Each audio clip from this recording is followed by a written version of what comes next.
This is a video on intersection and collision. The question states, two particles travel along the curves r of t and w of t. Determine if their paths intersect and if they collide.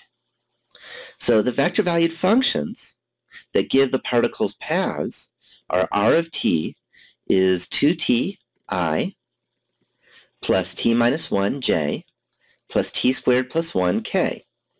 And w of t is t squared plus 2 I plus t squared minus 2 j plus t squared plus 6k.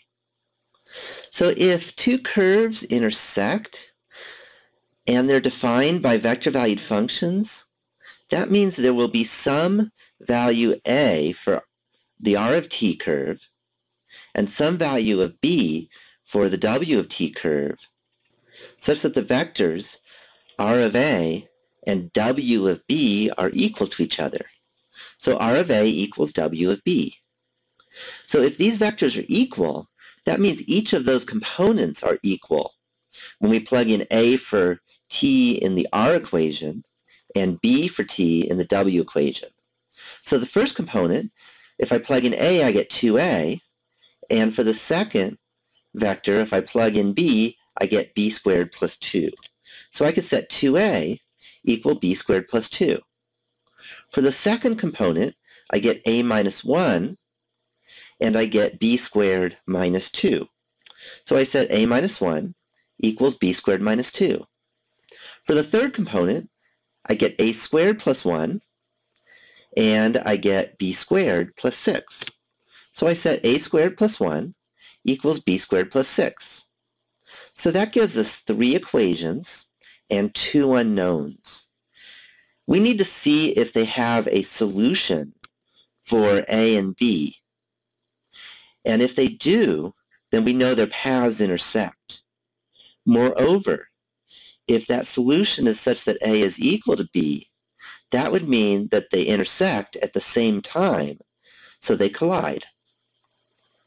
So I can solve for b squared in this first equation and get b squared equals 2a minus 2. And in the second equation, I can add 2 and get b squared is equal to a plus 1. So they're both b squared, so I can set them equal to each other. And I get 2a minus 2 is equal to a plus 1. So I can add 2 to both sides and subtract a, and I get that a equals 3. Since b squared is a plus 1, and a is 3, b squared is 4. So that tells us that b is equal to plus or minus 2.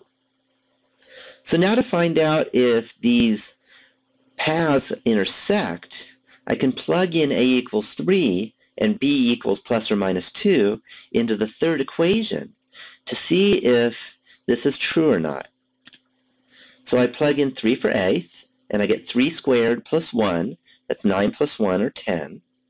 And I plug in plus or minus 2 for b, and either plus or minus 2, if I square it, I get 4, and 4 plus 6 is 10. So it is true that 10 is equal to 10. So that means that the paths do intersect.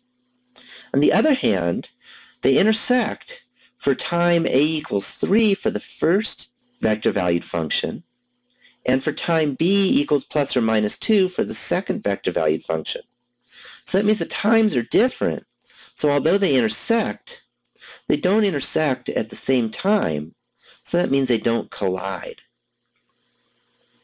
To find out what point they intersect at, I can just plug in 3 in for t in the r of t equation, and I get 2 times 3, so that's 6i, plus 3 minus 1, or 2j, plus 3 squared plus 1, which is 10k. So I can conclude that the paths intersect at the point 6, 2, 10, but the particles do not collide. And I'm done with the problem.